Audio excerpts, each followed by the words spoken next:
Good evening. My name is Lieutenant Colonel Stuart Scheller, United States Marine Corps. I'm the current battalion commander for Advanced Infantry Training Battalion.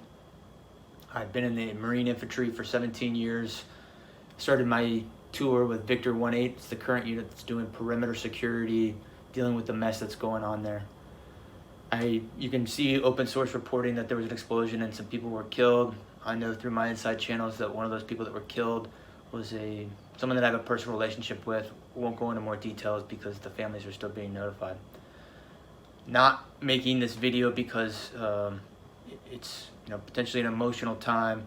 Making it because I have a growing discontent and contempt for my perceived ineptitude at the foreign policy level, and I want to specifically ask some questions to some of my senior leaders.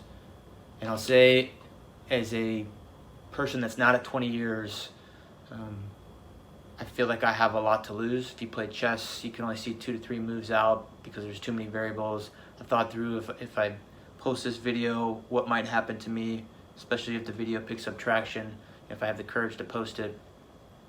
But I think what you believe in can only be defined by what you're willing to risk.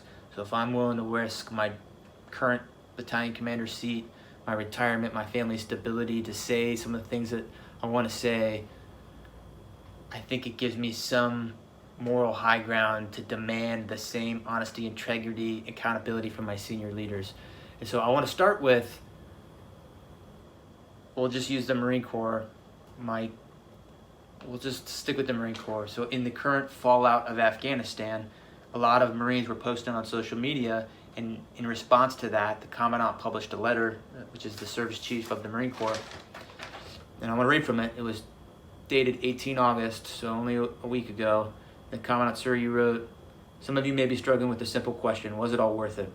We want you to know that your service is meaningful, powerful, and important. You fought for the Marine to your left and the Marine to your right. You never let them down."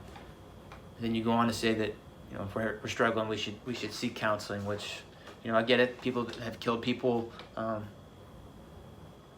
killed people, and I seek counseling, and that's fine. There's a time and place for that. But the reason people are so upset on social media right now is not because the Marine on the battlefield let someone down. That service member has always rose to the occasion, done extraordinary things. People are upset because their senior leaders let them down, and none of them are raising their hands and accepting accountability or saying, we messed this up. If an 05 battalion commander has the simplest live fire incident EO complaint, boom, fired. But we have a Secretary of Defense that testified to Congress in May that the Afghan National Security Force could withstand the Taliban advance. We have chairmen of Joint Chief, who the Commandant is a member of that, who's supposed to advise on military policy.